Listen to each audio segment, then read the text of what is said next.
నారాయణ నారాయణ దేవర్షి నారాయణ నారాయణ నారాయణ దేవర్షి నారదా చూడు మన్మథ, నీవు అక్కడి నుంచే మాట్లాడు, నా వెనక పడకు. దేవర్షి మీరిక్కడికి విచ్చేసి వెంటనే విముఖులై వెనుతిరిగారు. అది దేవలోకాన్ని అవమానించినట్లే. నారాయణ నారాయణ. కాని చూడు మన్మథ, తమరైతే దేవర్షులు, విష్ణు భగవానుల భక్తులు, వారికి ప్రియపాత్రులు. ఈ పేదవాడి వలన తమకేం భయం? నారాయణ నారాయణ. మన్మథ, నీవు సంధించే పుష్పబాణాలలోని గొప్ప శక్తి ద్వారా గొప్ప గొప్ప ఋషుల మునుల తపస్సు భంగమైపోయి వారంతా మోహావిష్టులైపోయి వారిలో కామేచ్ఛ కలుగుతుందని విన్నాలే. నేను కూడా విన్నాను లేండి. నారాయణ నారాయణ.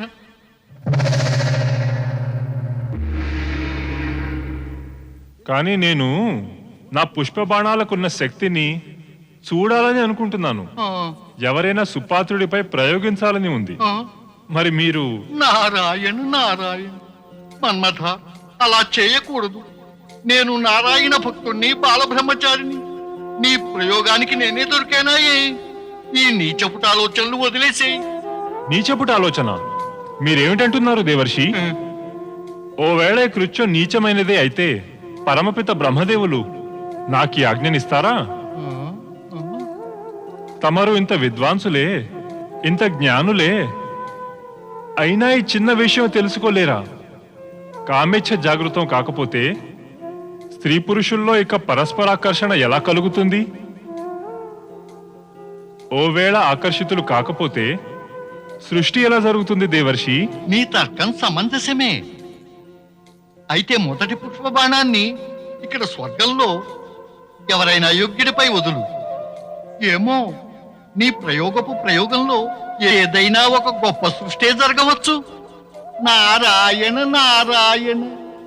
ఇక్కడ ఆది నుండే గీతం, సంగీతం, ఉన్మాదపు భావనలు వ్యాప్తమై ఉంటే ఇక పుష్ప బాణాలు ఏం ప్రభావం చూపిస్తాయి? వీటి శక్తి ప్రమాణం చూడాలంటే వీటి ప్రయోగం ఏ ఇంద్రియ విజయులో, జీవన విరక్తులో, లేక సాధువులపైనో చేస్తే చూడవచ్చు.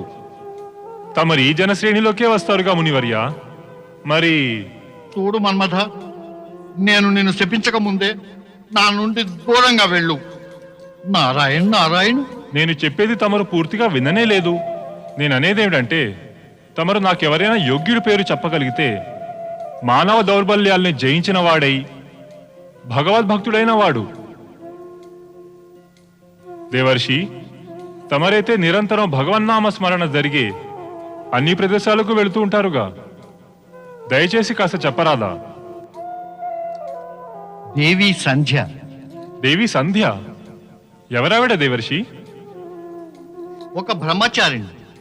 వేయింబవళ్ళు ఋషులు మహర్షులతో ఉంటూ మానవ దౌర్బల్యాలపై విజయం సాధించిన వ్యక్తి. మన్మథ, నాకు పూర్తిగా నమ్మకమే. ఆవిడపై నీ ఈ పుష్పబాణాలు వ్యర్థమవుతాయి సుమా. అదే చూడాలిగా దేవర్షి. అన్నట్లు యోగ్యులను వెతకడంలో సాయపడినందుకు ధన్యవాదాలు. నారాయణ నారాయణ. బ్రహ్మచారిణి సంధ్య. ఆదిత్యాయ నమః స్వాహా. ఓం ఆదిత్యాయ నమః స్వాహా. ఓం ఆదిత్యాయ నమః స్వాహా. ఓం వైశ్వనరాయ నమః స్వాహా. ఓం వైశ్వనరాయ నమః స్వాహా. ఓం వైశ్వనరాయ నమః స్వాహా. ఓం ఆదిత్యాయ నమః స్వాహా. ఓం ఆదిత్యాయ నమః స్వాహా. ఓం వైశ్వనరాయ నమః స్వాహా. ఓం వైశ్వనరాయ నమః.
సంధ్యాదేవి, దేవి సంధ్య, చూడండి దేవి సంధ్య.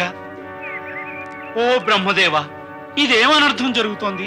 ఓం నమః శివాయ. మన్మథ, సంధ్య,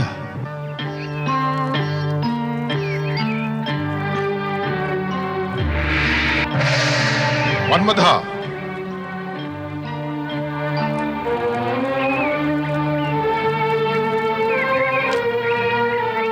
మన్మథ, సంధ్య.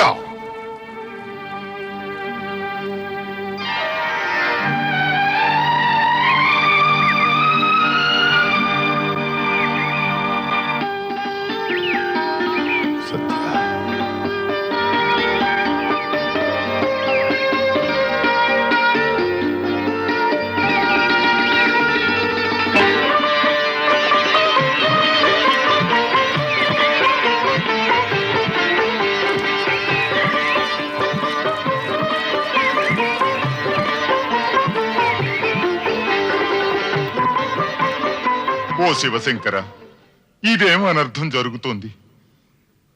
ఒకవేళ అరణ్యాల్లో ఉండే ఇలాంటి పుణ్యస్థలాలు కూడా విలాస స్థలాలైతే తమరిని ధ్యానించే భక్తులం మేమేం కావాలి?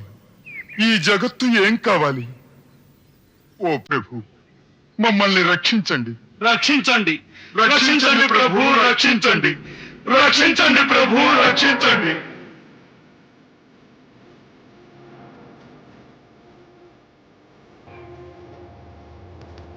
బ్రహ్మదేవ, సంధ్య,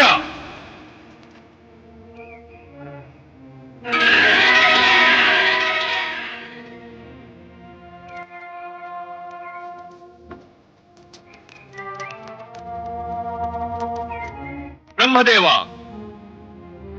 సృష్టి రచనా కార్యంతో పాటుగా ధర్మం, నీతి, సదాచారం వీటి ప్రచారం, ఇంకా వాటి నియమపాలన కోసం ప్రేరేపించడం కూడా తమరి కర్తవ్యంలో భాగమే. మాకు బాధగా ఉంది. తమరి మానసపుత్రుడైన మన్మధుడు ఈ పవిత్ర వాతావరణాన్ని కలుషితం చేసే ప్రయత్నం చేశాడు. తమరు స్వయంగా తమరి గౌరవాన్ని, తమరి స్థానాన్ని, తమరి బాధ్యతలను మరచి ఈ సిగ్గులేని పనిలో లీనమయ్యారు. ఇక దేవి సంధ్య, నీవు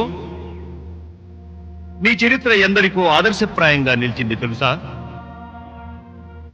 పాషాణమైన కరిగితే కరిగిపోవచ్చునేమో, కాని దేవి సంధ్య యొక్క బ్రహ్మచర్యపు కవచాన్ని భేదించి ఒక్క మన్మధుడేమిటి 100 మంది ప్రయత్నించినా సాధించలేరని ప్రతీతి.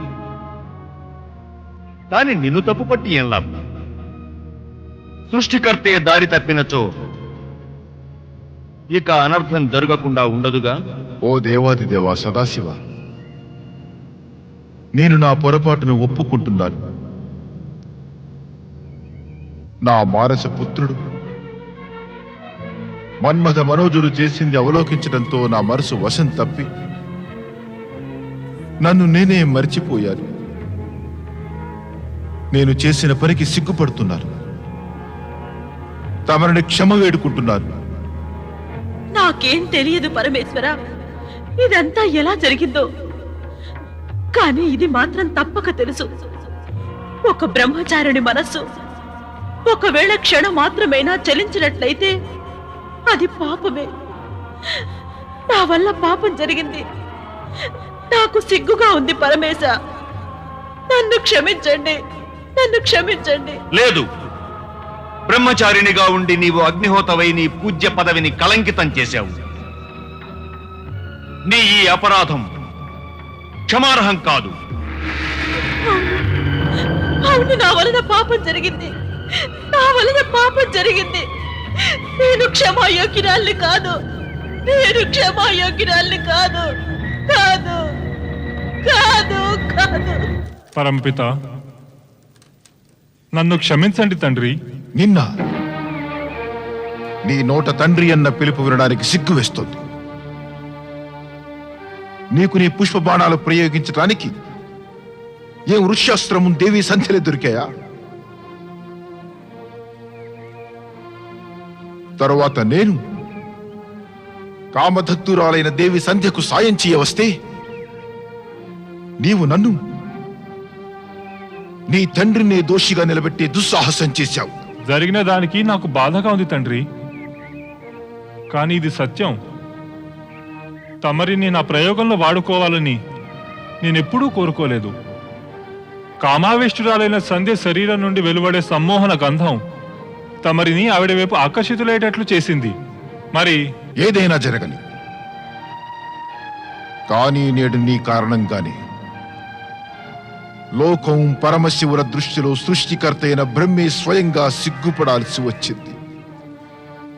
సదాశివుల క్షమను అర్థించవలసి వచ్చింది. ఇక నీకు నీవు చేసిన దానికి దండన లభించవలసిందే. వద్దు వద్దు పితాశ్రీ, నన్ను క్షమించండి, నన్ను క్షమించండి పితాశ్రీ. నిన్నిదే శపిస్తున్నాను. ఏ పరమశివుల ఆరాధనా స్థలాన్ని నీవు నీ అకృత్యంతో కళంకితం చేశావో ఒకనాడు వారు నిన్ను భస్మం చేస్తారు, భస్మం చేస్తారు, భస్మం చేస్తారు, భస్మం చేస్తారు. వద్దు పితాశ్రీ, నన్ను రక్షించండి పితాశ్రీ. తమరి సంతానాన్ని రక్షించండి. లేదు పుత్ర, లేదు. శాపమైతే ధనస్సు నుండి వెలువడిన బాణం లాంటిది. దానిని వెనుకకు రప్పించలేవు. ఇంకొక విషయం, ఈ శాపంలోనే నీ శ్రేయస్సు జగత్ కళ్యాణము దాగి ఉన్నాయి. అందుకని దీన్ని శాపం కాక ఆశీర్వాదమని భావించు.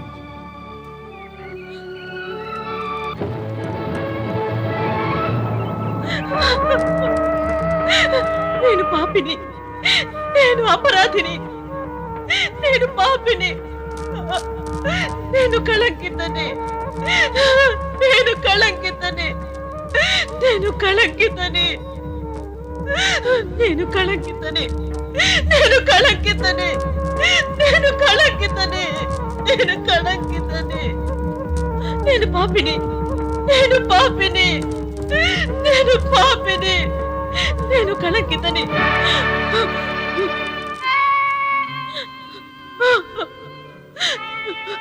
ఇంత ఘోర పాపంతో, ఇంత తీవ్ర కళంకపు భారంతో నేను నా జీవితం ఎలా గడపగలను?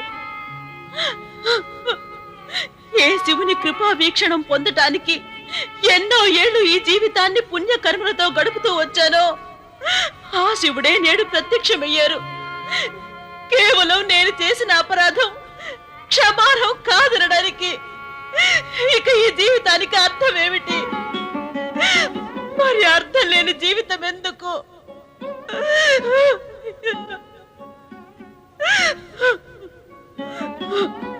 ఇక నేడిక ఈ జీవితాన్ని ముగించి వేస్తాను. ఆగుదేవి సంధ్య, ఈ విధంగా ఆత్మహత్య చేసుకునేందుకు నీకు ఏ అధికారము లేదు. నీవు బ్రహ్మదేవుని మానసపుత్రికవు. నీవు నీ పొరపాటుకు ప్రాయశ్చిత్తం కూడా బ్రహ్మ కోరిన విధంగానే చేసుకోవాలి.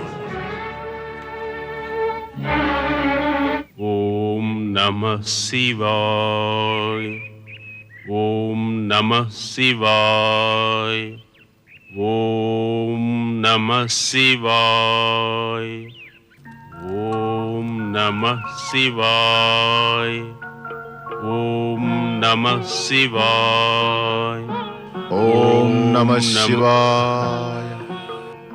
బ్రహ్మదేవ, ఋషిశ్రేష్ఠ వశిష్ఠ, ప్రణామం దేవ. సృష్టికర్త బ్రహ్మదేవ, నా ఆశ్రమంలో అడుగుపెట్టి నన్ను కృతార్థుడిని చేయండి. ఆసనం స్వీకరించి ఆచమనం చేయండి దేవా. మేము నీ దగ్గరికి చింతాగ్రస్తులమై వచ్చాము.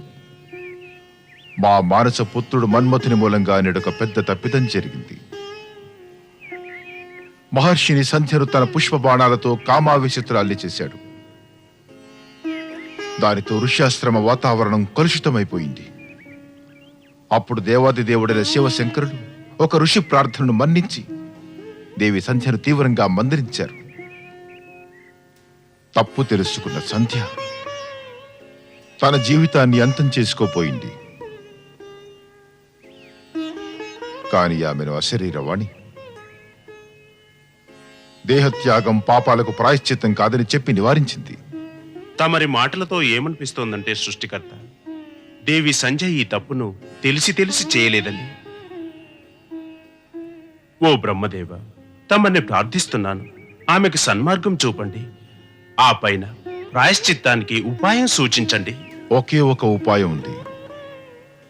అదేమంటే దేవాది దేవుని శివశంకరుల క్రోధాన్ని తన తపస్సుతో శాంతింపచెయ్యాలి. మేము నీ వద్దకు వచ్చిన కారణం ఏమంటే, నీవు దేవి సంధ్య దగ్గరికి వెళ్ళి శివ మహిమ ఇంకా శివ తపోవిధి గురించి ఆమెకు తెలియచేయాలి.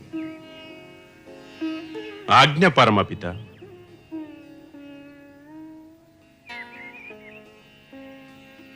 కానీ సంజయ్ ఇప్పుడు ఎక్కడుంటుంది? సంధ్య తన ఆశ్రమ సమీపంలోని వనంలో ఒక పర్వతంపై కూర్చుని కన్నీళ్లు కారుస్తోంది.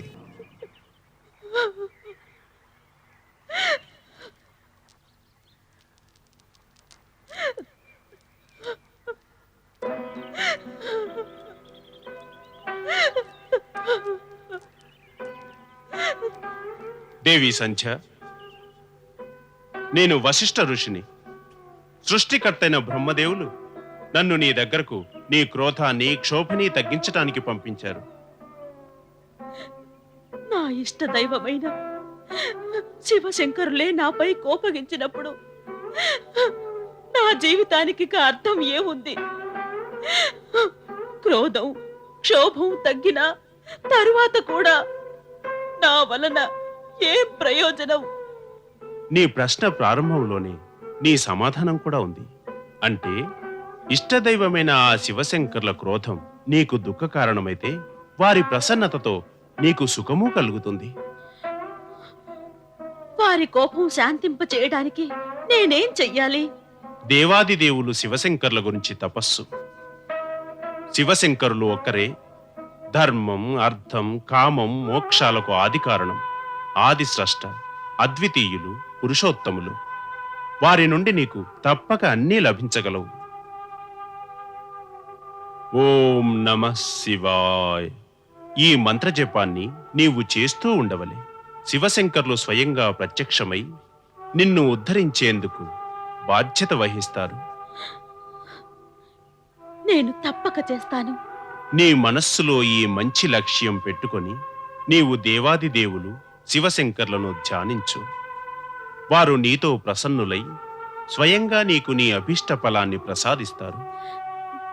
తమరు సరైన దారి చూపినందుకు నేను అత్యంత కృతజ్ఞురాల్ని. తమ ఆదేశానుసారం శివారాధన గావించి దేవాది దేవులు శివశంకరులను తప్పక ప్రసన్నం చేసుకుంటాను.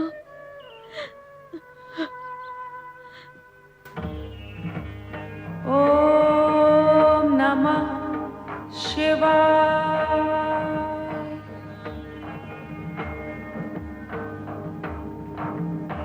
ఓం నమః శివాయ. ఓం నమః శివాయ. ఓం నమః శివాయ. ఓం నమః శివాయ. ఓం నమః శివాయ. ఓం నమః శివాయ. ఓం నమః శివాయ. ఓం నమః శివాయ. ఓం నమః శివాయ. ఓం నమః శివాయ. ఓం నమః శివాయ. ఓం నమః శివాయ.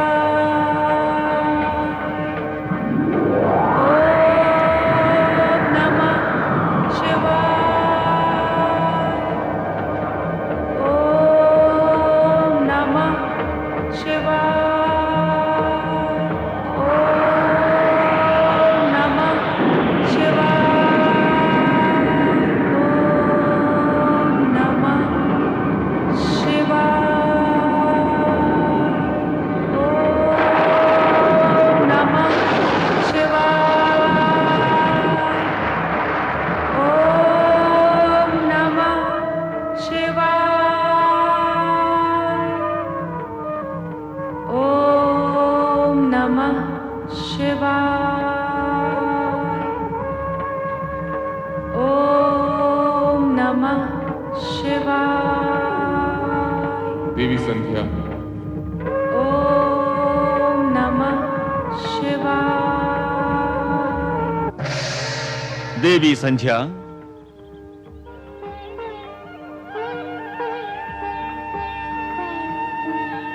నేను నీ తపస్సుకి ప్రసన్నుడనయ్యాను. కోరుకో, ఏదైనా వరం కోరుకో. మహేశ్వర, ఒకవేళ తమరు నాకు సంతోషంతో వరమివ్వాలని కోరుకుంటే, అలాగే నేను అందుకు యోగ్యురాలినైతే నాకు 2 వరాలివ్వండి. మొదటి వరం, జగత్తులో ఏ ప్రాణి అయినా జన్మించగానే కోరికలతో జీవించకూడదు. యవ్వనావస్థ ప్రాప్తించిన తరువాతనే వాటిలో కామేచ్ఛ కలగాలి. నీ మొదటి వరాన్ని నేను నీకు ఇచ్చేను దేవి. ఇక నీ 2వ కోరిక? నా 2వ కోరిక ఇదే ప్రభు. ఇదే నా అంతిమ కోరిక కావాలి. అనగా? ఈ మలిన దేహం నుంచి ముక్తి ప్రసాదించండి ప్రభు. ఆ తరువాత తమరు నాకు నూతన జన్మనివ్వండి. అప్పుడు ఒక మహాత్ముడితో నా వివాహం జరగాలి. ఆ సందర్భంగా నా పేరు కూడా ఒక ఋతువుని సూచించాలి. తథాస్తు. కాని నాకేమి ఆజ్ఞ పరమేశ్వరా? ఈ పర్వతం దిగువన చంద్రభాగా నదీ తీరంలో ఉన్న తాపసాశ్రమంలో మేఘా ఋషి 12 ఏళ్లపాటు జరిగే మహాయాగాన్ని అనుష్ఠానం చేస్తున్నారు. అక్కడికి నిర్భయంగా వెళ్ళు. నిన్నెవ్వరూ చూడజాలరు. ఆ తరువాత నీ మనసులో ఏ పురుషుడిని పతిరూపంలో పొందాలనుకుంటున్నావో అతన్ని హృదయంలో ధారణ చెయ్యి. నీ శరీరాన్ని యాగానికి ఆహుతిగా చేసి అగ్నిలో సమర్పించుకో. తరువాత ఆ అగ్నే నీకు తల్లి అవుతుంది. అంటే నీకు ఒక కొత్త జన్మనిస్తుంది.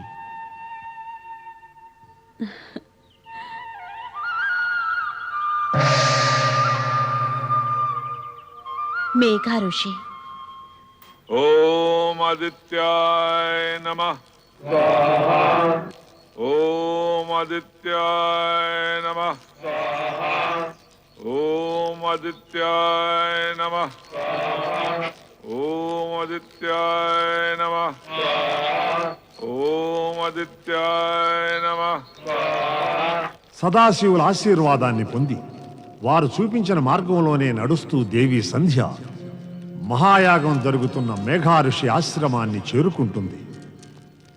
అక్కడ వారికి కనిపించని దేవి సంధ్య ఓం నమశివాయ మంత్ర జపం చేస్తూ యజ్ఞకుండాన్ని సమీపించింది.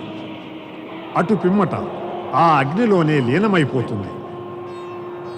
ఆ తరువాత యాగాగ్ని నుండి వెలువడిన అరుణ జ్యోతి చూస్తూ చూస్తూ ఉండగానే పూర్తిగా 2 భాగాలుగా విడిపోతుంది. ఈ విధంగా సంధ్య యొక్క అస్తిత్వం 2 భాగాలుగా చీలిపోయింది. ప్రాతఃసంధ్య ఇంకా సాయం సంధ్య. ప్రాతఃసంధ్య దేవతలను ఆరాధించడానికి, మరి సాయం సంధ్య పితరులను ఆహ్వానించడానికి. 2గా రూపొందిన సంధ్యా సమయాల్లో ఓం నమశివాయ స్వరం ప్రతిధ్వనిస్తూ ఉంటుంది.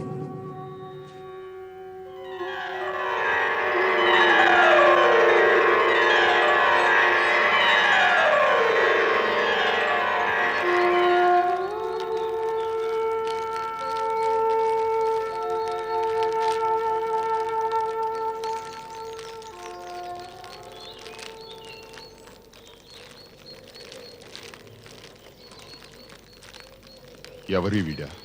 ఎవరి నారి? ప్రణామం ఋషివర్య. ఎవరు నీవు మాయావి? ఈ పవిత్ర అగ్నిలోంచి ప్రత్యక్షమయ్యే సాహసం ఎలా చేశావు?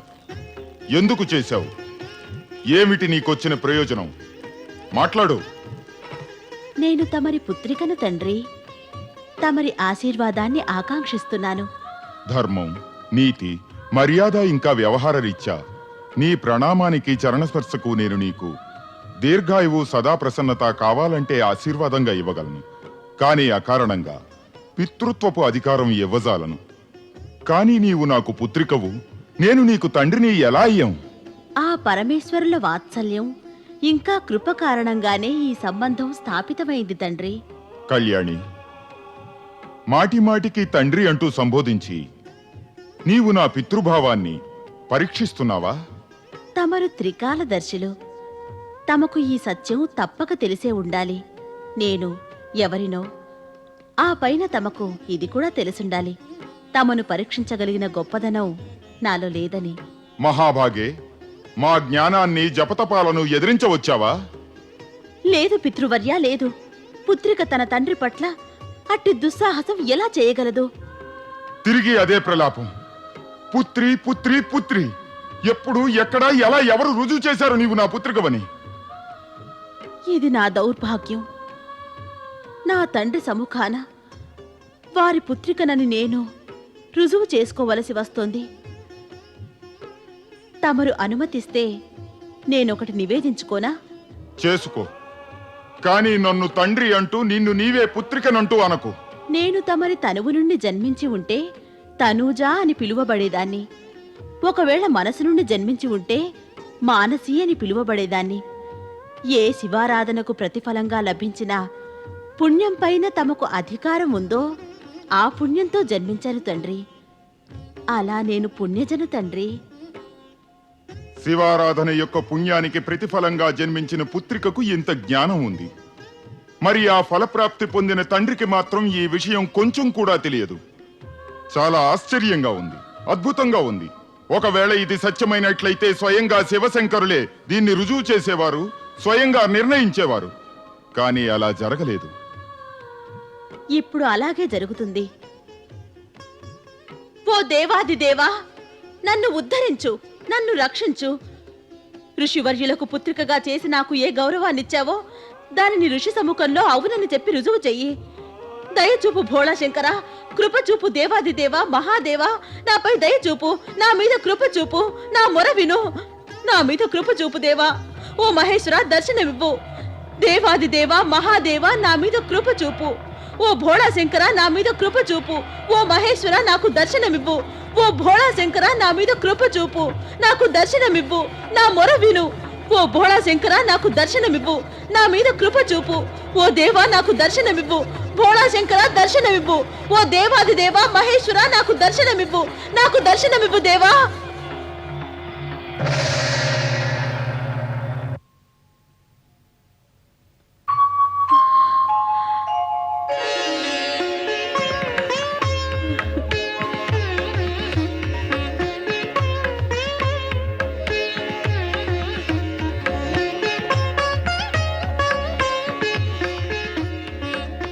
మేఘా ఋషి, నేను ప్రత్యక్షమవటం చాలునా, లేక ఇప్పుడు తమకు ప్రమాణపవసరం ఉందా?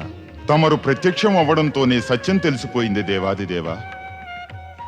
అయితే తమ పుత్రికకు నామకరణం చేయండి, ఆమెను ఆశీర్వదించండి. ప్రభు, తమరి ఆజ్ఞలో నేను సగభాగమే పాటించగలుగుతాను. ఈమెకు నామకరణం చేస్తాను. ఆశీర్వచనమైతే స్వయంగా తమరే చేయాలి. సూర్యకాంతి ఉంది ఈమె ముఖంలో, అనగా అరుణిమ లాంటి కాంతితో ఈమె ముఖమండలం వెలుగుతున్నది. అందుకే నేను ఈమె పేరుని అరుంధతి అని నిశ్చయిస్తున్నాను. పరమ శివశంకరులకు జయము! దేవి అరుంధతికి జయము! పరమ శివశంకరులకు జయము! దేవి అరుంధతికి జయము! మేఘా ఋషి, దేవి అరుంధతి లాంటి పుత్రికను పొందేరు. మీ అదృష్టానికి మా అభినందనలు. ఇక ఈమె వివాహం సప్తర్షులలో విశిష్టుడు ఋషి వశిష్ఠునితో జరిపించి అతని పేరుని సార్థకం చేయండి. ఆజ్ఞదేవ. పరమ శివశంకరులకు జయము! పరమ శివశంకరులకు జయము! పరమ శివశంకరులకు జయము! దేవాది దేవులైన పరమ శివశంకరుల వరాన్ని పొంది అరుంధతి భవిష్యత్తు ఉజ్వలమైంది. ఆ పైన వారి అనుగ్రహ ఫలితంగానే సప్త ఋషులలో విశిష్ట ఋషి అయిన వశిష్ఠులతో ఆమె వివాహం నిశ్చయమైంది.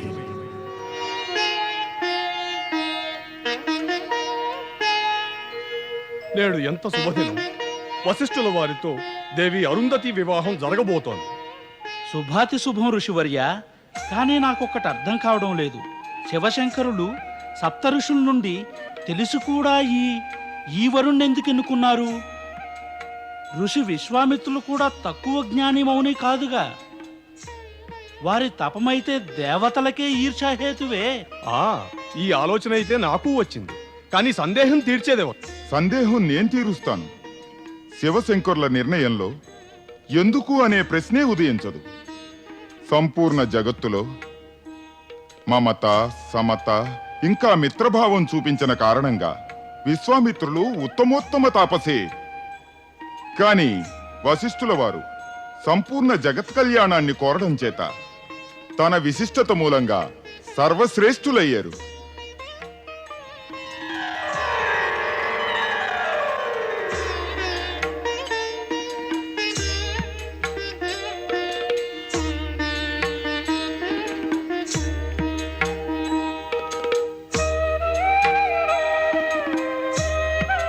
ఓ ప్రభు, ఈ శుభగడియల్లో తమ ఆగమనం కోసం మేము ఆతురతతో ఎదురుచూస్తూ ఉన్నాం. ఋషివరులారా, పుత్రిక అరుంధతిని మండపంలోకి తీసుకురండి.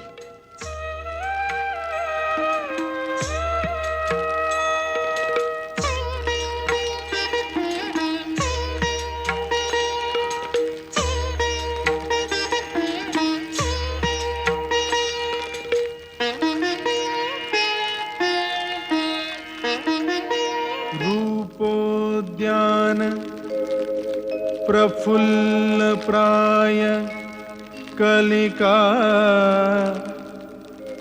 राकेन्दु निम्बानना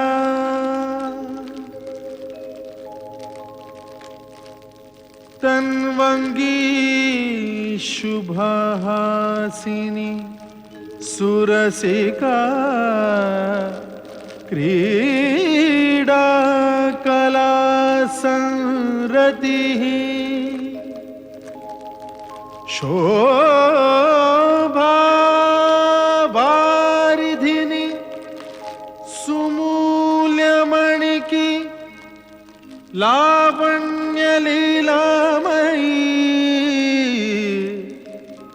शंछाया मृदुभाषिणी मृगदृगी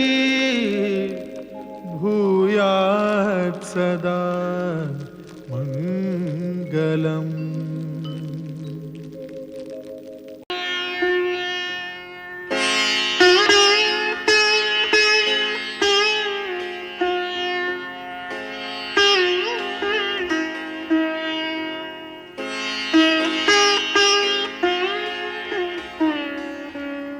దేవి అరుంధతి, నా జీవితంలోకి ఆనందపు వెల్లువలాగా ప్రవేశించావు. రసమాధురువై అరుదించావు నీవు. వీటన్నిటికన్నా ముందు శ్రద్ధాభక్తుల సగుణ రూపానివి నీవు. ఈ రూపం పొందటానికి ఎన్ని కష్టాలు పడ్డావో వాటిని వర్ణించటం అశక్యము. నీవు గొప్పదానివి, శ్రద్ధాపాత్రురాలివి. నీకివే పదే పదే నా నమస్సులు. నన్ను సిగ్గుపడేట్టు చెయ్యకండి స్వామి. సంధ్య యొక్క ప్రాయశ్చిత్తం, అరుంధతి ఈ రూపం తమరి వల్లనే సంభవమయ్యాయి. మీరు నాకు శివభక్తి మహిమ తెలిపి ఉండకపోతే దేవాది దేవులు శివశంకరులను పూజించే మంత్రోపదేశం చేయకపోతే ఇరువురం ఇలా కలిసేవాళ్లం కాదు. స్వామి, ఇంతవరకు ఏం జరిగినా దాని గొప్పదనమంతా తమరికే చెందుతుంది. దీని గొప్పతనమంతా దేవాది దేవులు శివశంకరులకే చెందుతుంది, నాకు కాదు. జగత్తులో జరిగినది, జరుగుతున్నది, జరగబోతున్నది అదంతా కూడా దేవాది దేవుల ఇచ్ఛానుసారమే జరుగుతుంది. అన్ని పనులకు కరత ధరత ఆ శివుడే. ఈ జగత్తులో సుఖదుఖాలను ఎదిరించగలిగే మహామంత్రము ఒక్కటే.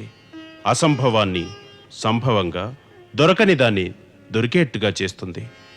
ఆ మహామంత్రమే ఓం నమః శివాయ. ఓం నమః శివాయ. ఓం నమః శివాయ.